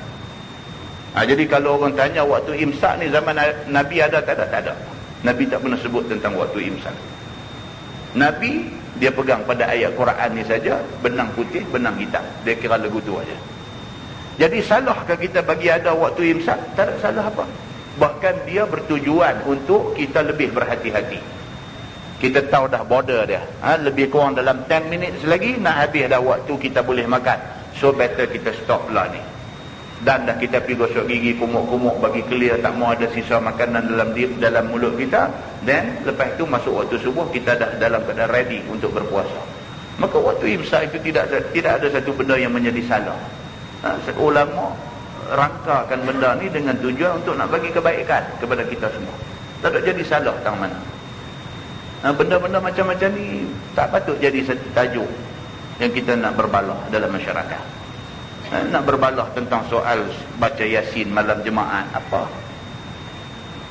Daripada tak baca langsung, habis seminggu tak baca langsung Yasin, maka ulama-ulama dulu biar ambil malam jemaat sesuai dengan dia kata hari Jumaat Sayyidul Ayyamil Usbu', sebagai pengulu segala hari. Sesuai dengan Jumaat ni pengulu segala hari, maka malam ni apa salahnya kita berhimpun di masjid ramai-ramai baca Yasin? Bukan kita berhimpun ramai-ramai nak buat karaoke. Kita himpun ramai-ramai nak baca Yasin, itu adalah satu benda yang baik, maka dia tidak menjadi kesalahan. Cuma kita perlu perbetulkan fahaman orang dalam masyarakat ni yang menganggap mesti kena baca Yasin malam jemaat, kalau tak baca macam jadi satu dosa. Itu salah. Sebab itu tidak disuruh oleh agama secara khusus. Ini benda-benda macam ni adalah benda-benda yang kadang-kadang diset oleh ulama-ulama yang dahulu daripada kita dengan niat yang sangat baik. Daripada tak ada langsung, ada amalan yang kita buat. Maka benda-benda ni adalah benda-benda yang baik.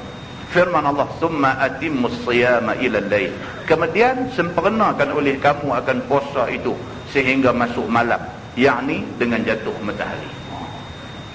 Bila puasa mesti kena bagi komplit sampailah masuk waktu maghrib. Bila masuk waktu maghrib, barulah orang ni boleh berbuka puasa. Wala tubashiruhunna wa antum aakifuna fil masajid. Dan janganlah kamu jima' akan mereka itu, yakni akan isteri-isteri kamu, sedangkan kamu itu sedang beriktikaf dalam masjid. Turun ayat ini menegah bagi mereka yang ada keluar dia daripada masjid sedangkan dia sedang beriktikaf, maka jima' dia akan isterinya dan balik iktikaf pula. Tak boleh lah, itu tak senonoh lah. Kan tak senonoh lah, pergi duduk iktikaf dalam masjid, duduk baca Quran, duduk apa, duduk zikir, duduk apa, lagu duduk teringat apa ke pula, lagu balik pergi rumah. Jima' isteri, mai pula tak lagi nak sambung balik, tak senonoh. Maka turun ayat ni, dia bagi ingat. Dia kata waktu iktikaf dalam masjid, iktikaf elok. Tak mau pergi balik, tak mau. Kita hilang khusyuk dalam melakukan iktikaf kepada Allah Subhanahu wa taala. Tilka hududullah. Dia kata bermula yang demikian itu, yakni hukum itu adalah segala hudud, yakni segala hukum Allah. Hudud ataupun had itu makna dia sempadan. Yang untuk kata hukum hudud, hukum sebat kepada orang yang berzina yang belum berumah tangga, hukum kejam dengan batu kepada orang yang sudah berumah tangga kemudiannya berzina, hukum potong tangan kepada orang yang mencuri, hukum sebat atas belakang 80 rotan bagi orang yang minum arak, hukum sebat 80 rotan atas belakang dengan kerana menuduh orang yang baik melakukan zina sedangkan dia tidak berzina. Ini semua adalah hukum hudud. Hukum hudud, hudud ni plural, singular dia had. Had plural dia hudud. Had maksud dia sempadan.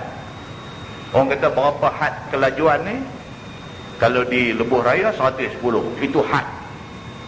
Itu hukum 110 di Lebuh Raya, itu hukum hudud lah. Hukum hudud maksudnya sempadan. Sempadan kelajuan 110. Dalam Islam dia buat sempadan. Kamu dengan perempuan, kalau isteri kamu tak jadi kesalahan. Sempadan dia, kamu hanya boleh bersama dengan orang perempuan yang menjadi isteri kamu. Itu sempadan dia. Kamu go beyond that sempadan, lebih daripada sempadan itu, kamu pergi ambil orang perempuan lain yang bukan isteri kamu, kamu sudah melakukan kesalahan hudud. Kamu dah langgar sempadan. Orang perempuan yang bukan isteri kamu, kamu pergi jima' dia, kamu dah langgar sempadan. Kamu langgar hukum hudud. Kamu boleh minum, kamu nak minum air pancong ke, air telaga ke, air laut ke, air melo ke, air teh ke, air apa, kamu boleh minum. Kamu minum arak, kamu kena hukum sebat. Pasal apa? Sempadan dia dekat ayat-ayat yang tak memabukkan ni saja. Kamu pi balik sana sempadan, kamu langgar hukum hudud. Maka Islam, tuan-tuan, kalau tak ada batas, apa jadi tuan-tuan? Bendang kalau buang batas, apa jadi? Bendang, orang buat bendang, tak ada batas. Lagu bendang, lagu tu aja. Kawin, nak kontrol air macam mana? Bendang ni ada hari kena air banyak, ada hari kena buang air, dia itu bendang. Maka cara nak kontrol air dalam bendang ni batas. Batas ni lah bila air korang dia tebuk batas. Tak, orang belah Tanjung ni tak tahu pasal bendang. Kan? Bila air tak ada, dia kena tebuk batas. Bila tebuk batas, bagi air daripada parit. Kalau air masuk mai, air banyak. Sekali lagi bila air lebih ada sebagai air, kena katuk balik batas. Pam air ada dalam bendang buat pulang dan sebagainya. Batas ni penting dalam nak kontrol air. Kalau sepanjang-panjang masa duk biar bendang air banyak, tak jadi padi. Dia ada masa kena ada air, ada masa kena kontrol air, jangan bagi masuk. Ini peranan batas. Kelajuan di Lebuh Raya pun dia ada batas dia, dia ada sepadan dia. Kalau kita sampai tak ada speed limit, kereta hak boleh lari 300, lari 300. Datuk tengok body aja, api tayar tinggal belakang semua, tak boleh lah macam tu. Dia mesti ada limit. Dia mesti ada 110 kan, 120 kan, dia mesti ada limit. Kita nak bercakap pun ada limit. Kita tak boleh bercakap apa kita teringat nak bercakap. Kalau sekiranya benda yang kita teringat nak bercakap tu benda yang boleh menjatuhkan maruah orang yang tak sepatut kita jatuh, kita tak boleh bercakap. Itu limit cakap kita. Dia ada limit. Kita nak kata, dia ada, apa pun dia ada sempadan, dia ada batas, dia ada limit dia. Maka Islam pun dia nak bercakap tentang soal limit ni. Maka dalam ayat ni Allah Subhanahu wa taala sebut, dia kata tilka hududullah. Bermula sekalian yang dia sebut tadi. Cerita pasal puasa, bila boleh buka puasa, bila kena stop pula tak boleh makan pasal kamu dah dianggap berpuasa. Kamu dengan isteri kamu sempadan tak kat mana, bila waktu iktikaf boleh tak boleh keluar masjid, balik main jimat, balik pergi iktikaf balik dan sebagainya. Tilka hududullah. Itu adalah sempadan-sempadan yang ditentukan oleh Allah Subhanahu wa taala. Dan telah menghad, dia kata akan Allah bagi sekalian hamba-Nya. Allah dah letak dah limit dia, dah letak sempadan dah. Tak kat mana boleh, tak kat mana tak boleh. Dia ada border dia, dia ada sempadan dia. Supaya berhenti mereka itu pada sisinya. Supaya manusia ni dia reti tang mana tempat dia nak kena berhenti. Satu orang anak muda lelaki-lelaki baru bertunang dengan satu budak perempuan, dia ada sempadan. Dia ada sempadan. Satu budak lelaki-lelaki baru bertunang dengan satu budak perempuan, dia ada sempadan sebagai orang yang duduk di alam pertunangan. Dia ada sempadan. Dia tak boleh nak pi melebihi sempadan tu. Bertunang bukan makna dah menikah. Dia ada sempadan. Setakat nak telefon tanya apa abang sihat ke tak ke apa ke, semua cukup. Itu sempadan dia. Nak lebih daripada tu sampai nak pergi gendong dia, naik motor, bawa carry pergi sana sini, jatuh parit, tak boleh. Dia ada limit dia, dia ada sempadan dia. Maka ini yang disebut tilka hududullah. Yang demikian itu adalah sempadan kita dalam nak hidup di atas dunia ni. Dia ada sempadan dia, dan berhenti mereka itu pada sisinya, pada sisi sempadan itu. Tak boleh pindah lebih daripada sempadan tu, tak boleh pindah. Fala taqrabuha, maka jangan kamu hampir akan sempadan itu. Tuhan kata pula, jangan kata nak pergi melebihi sempadan, mendekati sempadan pun jangan. Tuhan kata pasal apa? Kalau dah terlalu dekat dengan sempadan, dibimbangi, kamu terlajak masuk dalam kawasan yang dilarang itu. Ini peraturan agama. Kadzalika yubayyinullahu ayatihi lin-nasi la'allahum yattaqun. Seperti yang demikian itulah menyatakan Allah akan segala ayat hukumnya kepada manusia. Inilah Tuhan terang benda-benda ni kepada manusia. Tuhan explain dekat kita everything. Apa benda yang boleh buat, apa benda yang tak boleh buat. Apa benda yang mesti kena buat, apa benda yang sunat buat. Apa benda yang Allah terang everything secara detail kepada manusia. Mudah-mudahan mereka itu memelihara segala sebagai tanda hormat kepada Allah Subhanahu wa taala. Mudah-mudahan manusia pelihara hukum-hukum Allah. Memelihara hukum Allah bermakna manusia tu hormat kepada Allah. Tuan-tuan, kalau kita jaga amanat ayah kita, mana kita hormat dia? Kalau kita memelihara amanat majikan kita, mana kita hormat dia? Tapi kalau bos kita di pejabat bagi arahan macam lain, kita buat macam lain, meaning to say, kita tak hormat dia. Dan kita jangan ada siapa balik sebelum pukul 4.30 petang. Kita 3.30 balik dah. Maksudnya apa? Maksudnya kita tak hormat dia sebagai ketua kita. Kita peduli apa dengan dia, kita lambung dia masuk laut. Dia kata pukul 4.30 aku nak balik pukul 3, aku punya suka. Aku peduli apa? Makna kita tak hormat dia. Kita tak hormat dia sebagai ketua, sebagai majikan kita, boleh berkira lagi. Kita tak hormat Allah sebagai Tuhan kita, ni nak jadi apa?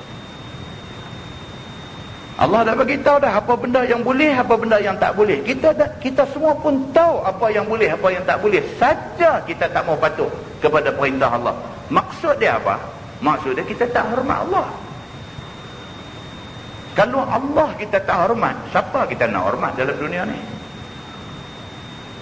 Kalau Allah kita tak hormat, adakah kita akan hormat Nabi-Nabi yang Allah hantar mai ke dunia ni? Allah apa kita tak hormat, Nabi nak hormat apa?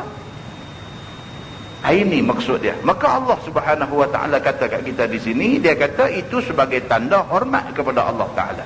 Wala ta'kulu amwalakum bainakum bil batil. Dan janganlah kamu makan akan segala harta kamu antara kamu dengan batil, yakni dengan jalan yang haram pada syarak. Cuba tengok. Harta orang kita buat meniaga. Kita buat meniaga, ada satu kawan kita jadi share partner, dia masuk modal kat kita. Kita janji dekat dia, masa awal-awal kita janji dekat dia, kita kata tak apa, ini kalau yang ni jadi, kalau berjaya, meniaga kita ni sukses, kita bahagi 70-30. Aku sebagai orang yang menjalankan bisnes ni, aku ambil 70 bahagian. Hang sebagai orang yang bagi modal saja, hang ambil 30. Kita dah agree dah dengan persetujuan tu. Dan sungguh, bisnes tu jalan sungguh. Bisnes tu jalan sungguh. Apabila bisnes tu jalan sungguh, kita dah dapat untung dah, kita sepatutnya bahagi 70-30 macam yang kita persetujui tadi. Tiba-tiba dah kita tak ikut 70-30, kita bagi kat dia RM10, anduk dia kita kata. Kita bagi kat dia RM10, hak lagi RM50,000 kita genggong pergi kedai bang. Ni apa ni? Ni apa cerita? Apa cerita kalau kita buat macam tu? Malanglah kalau orang tengok kita, apalah dia ni, masjid semayang hari-hari, mengaji kitab sana sini, ceramah tang tu tang ni, nampak cukup cantik, bohong orang dia kata. Apa kita nak buat? Kita dah bercakap tentang hukum Allah, tiba-tiba mai tang ayat ni Allah kata jangan wala ta'kulu amwalakum bainakum bil batil. Jangan ada di kalangan kamu makan harta kawan kamu dengan jalan tak betul. Harta tu hak kawan kita. Pasal apa? Pasal kita dah janji dah bahagi 70-30. Dah janji dah. Hak 30 kok mana pun hak dia. Kita nak tipu lagi tang tu. Macam mana cerita kita ni? Ni yang main masjid semayang apa? Ayat Quran kita lambung bang. Kita nak bercakap kata orang lain lambung ayat Quran macam mana? Sedangkan kita sendiri pun lambung juga. Ini ceritanya tuan-tuan. Allah Subhanahu Wa Taala nak bagi kita ingat benda-benda macam ni. Allah nak bagi kita ingat benda-benda macam ni. Jangan kita bercakap lain, kita buat macam lain. Muslimin dan muslimat yang dirahmati Allah sekalian. Wala ta'kulu amwalakum bainakum bil batil. Dan jangan kamu makan agar segala harta kamu antara kamu dengan batil, dengan jalan tak betul, yakni yang haram pada syarak. Seperti curi, rampas dan seumpamanya. Curi lebih-lebih lagi lah salah. Hidup rampas hak orang lebih-lebih lagi salah. Harta pak kita pun boleh jadi haram dekat kita. Pasal apa? Pasal harta pak kita hak tinggal mai tu dia dah jadi pesaka. Pesaka kena bahagi ikut kaedah pesaka. Bila kita sebagai orang yang sebagai anak tua dalam keluarga, kita pergi main benda ni, kita pergi ambil bahagian lebih kat kita, kat orang kita bagi sikit dan sebagainya, hak lebih itu batil. Hak tu tak betul. Kita nak kata tak, pasal aku tolong urus benda ni, aku yang duduk naik turun pejabat tanah, aku yang pergi duduk jumpa yang tu yang ni, maka aku nak ambil lebih. Tak boleh. Itu bukan hukum agama. Hukum agama bahagi ikut kaedah pesaka. Itu hukum agama. Hang nak ambil lebih atas alasan hang pergi buat kerja, tak boleh. Tak boleh. Agama tak benar benda tu.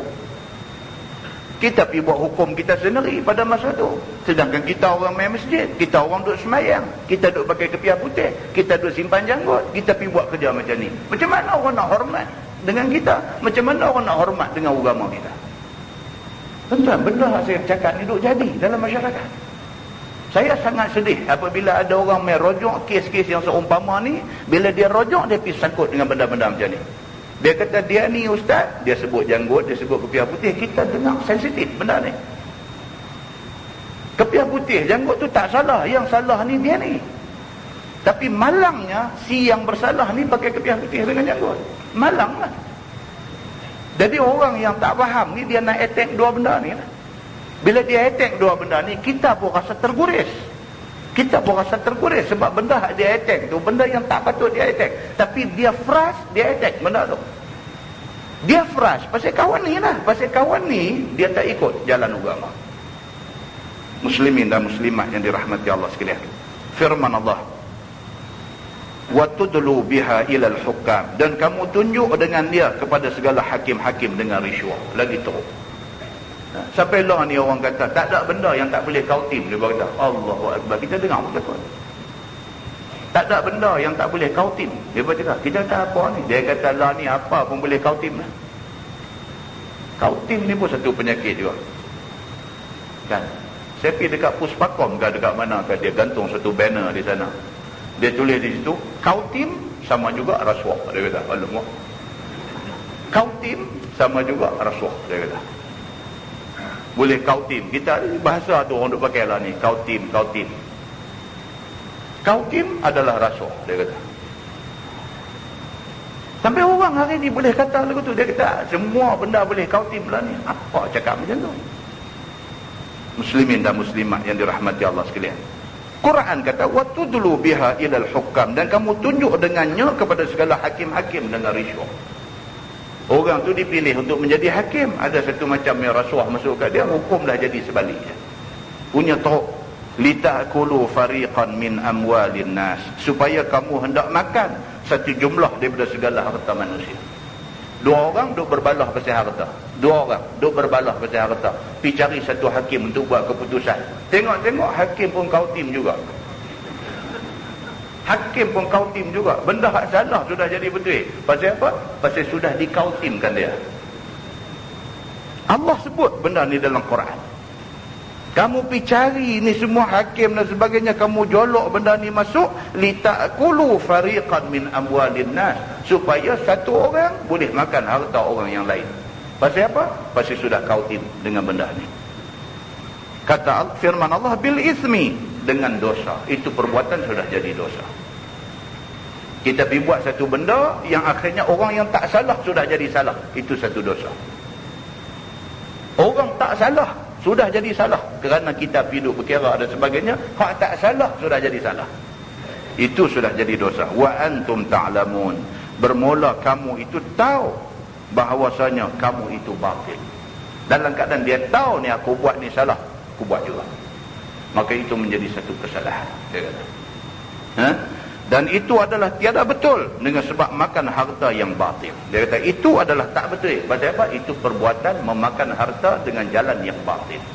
Muslimin dan muslimat yang dirahmati Allah sekalian. Wallahu a'lam. Lepas ini kita masuk yas'alunaka 'anil ahillah. Cerita sahabat tanya Nabi tentang bulan. Kerana apa? Mula nyata halus, kemudian bertambah-tambah besar hingga penuh, kemudian balik ia. Lepas ni dia nak tengok cerita astronomi. Dalam Quran ini ada rupanya cerita tentang astronomi. Kan? Astrologi. Astro. Ada dalam Quran. Bukan astro apa dinasti itu. Astronomi, astrologi, cerita astro, cerita angkasa-angkasa ni rupanya ada dalam Quran.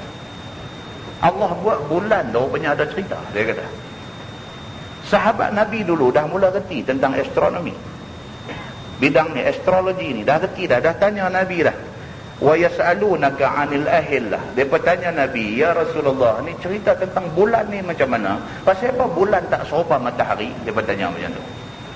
Matahari kita duk tengok daripada 1 hari bulan sampai 30 hari bulan, matahari duk bulat macam tu ya.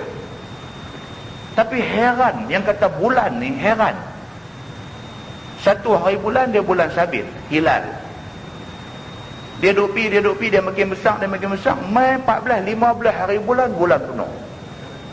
Saat bila dia main 16, 17, 18, dia makin duk jadi kecil balik. Dia main hujung esok 29, 30, dia jadi sabit balik.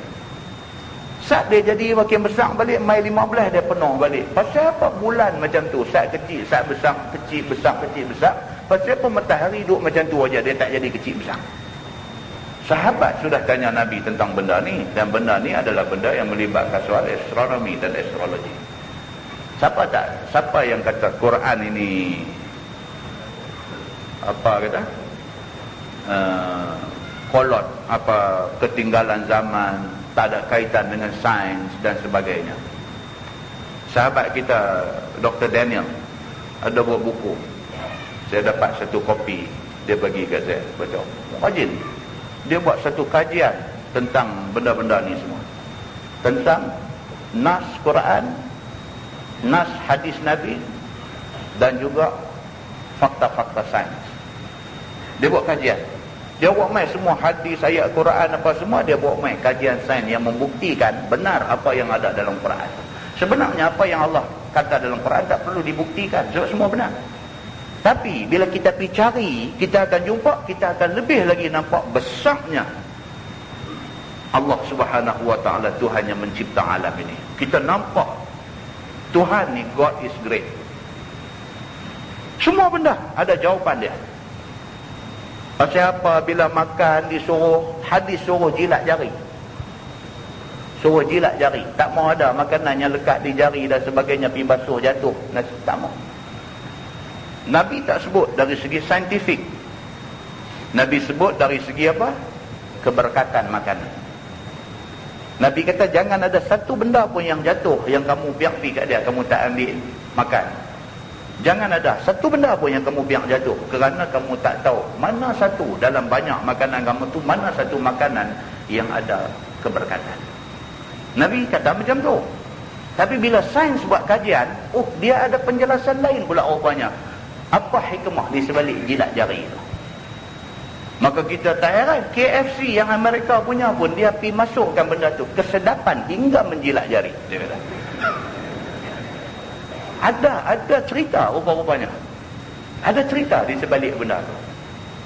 Banyak dalam buku tu tuan-tuan boleh buka baca. Just untuk nak menambah keyakinan kita bahawa agama yang kita pilih ni memang tak silap. Ada orang hari ni dia kerana jadi perang Amerika Iraq pun dia jadi frust dengan Islam, tak ada pasal. Dia kata apalah, dia kata kita ada expect kot last minute Saddam nanti bawa keluar apa ke. Dia kata tengok tak ada. Ada pula kawan hantar email pula mai kat saya. Email ni pun satu racun ni ada juga email ni. Dia hantar mai email kan, kita duk buka baca. Dia pergi buat satu cerita baru pula. Dia kata sebenarnya Saddam pun kautim juga dengan US. Dia kata Allah. Satu email saya buka-buka baca, dia tulis ni satu berita sedih, satu benda yang menduka citakan umat Islam seluruh dunia pula. Dia kata kita pun nak kena baca lah. Kadang kita tengok 2-3 baris baca pelik, kita iris bang lah, tu dah baca dah. Ya ni awak pula baca. Konon kata ni bila US do attack makin duk rapat dekat Baghdad ni, bila dah sampai satu peringkat Saddam dah desperate. Ni cerita. Saddam dah desperate. Masa tu Saddam tu macamnya panggil ajak kautim. So kautim dengan US, okey lah ni macam ni, aku surrender Baghdad dekat hampa ambil lah janji aku dengan koloni aku selamat. Itu macamnya celah keluar dari pergi mana lah.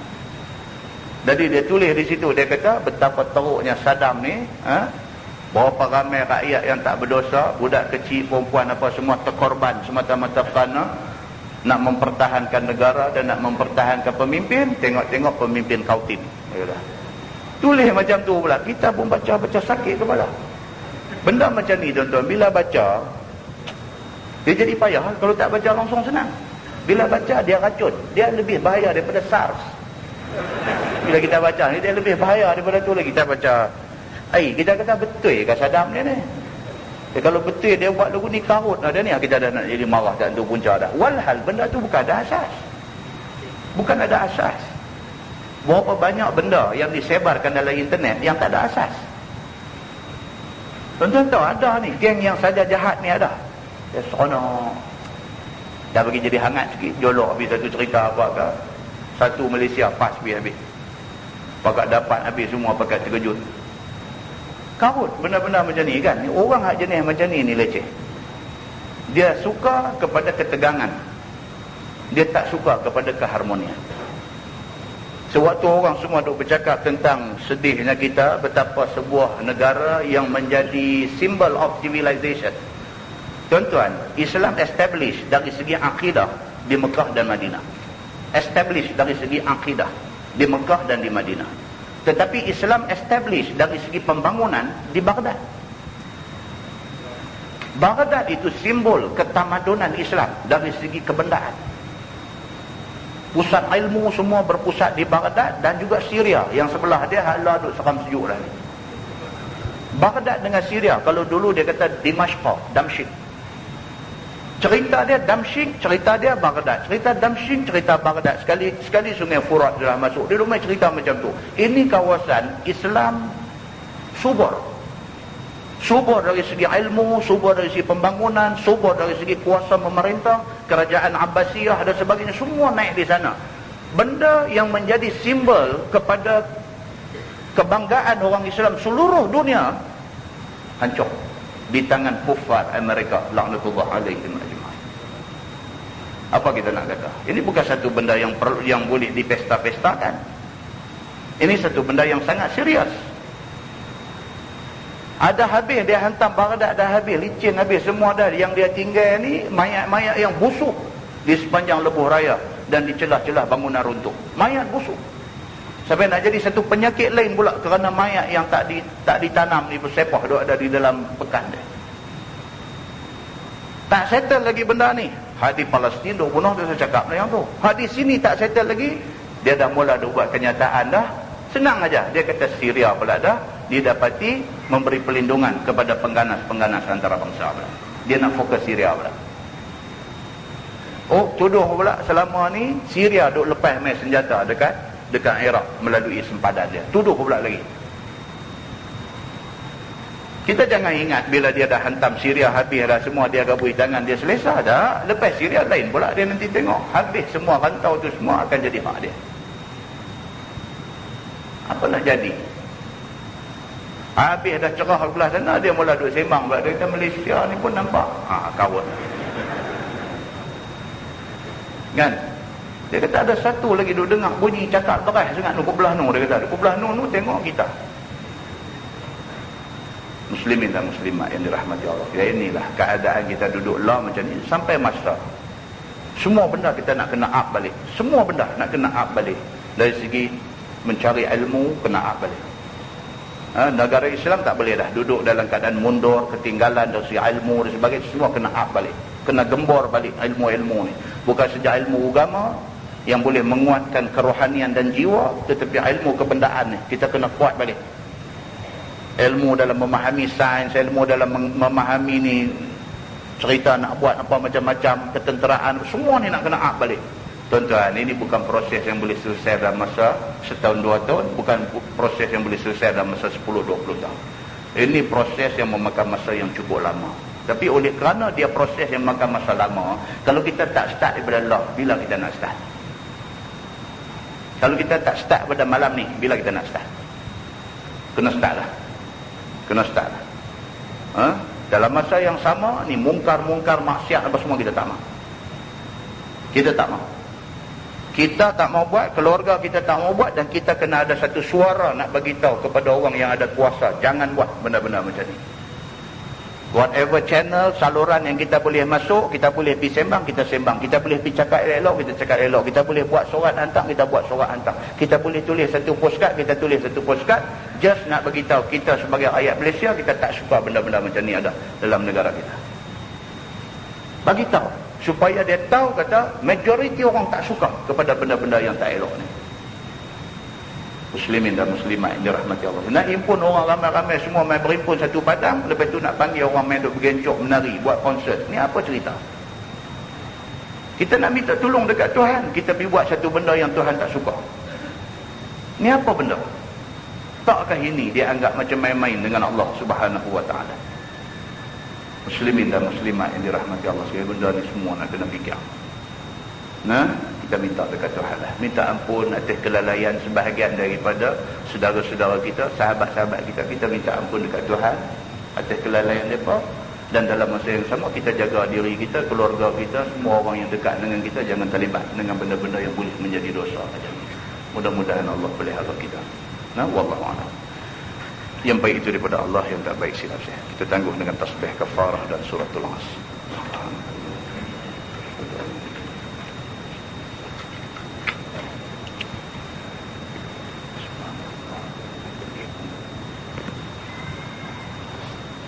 اللهم صل على محمد في الأولين والآخرين وسلم ورضي الله تبارك وتعالى عن سادتنا أصحاب سيدنا رسول الله أجمعين.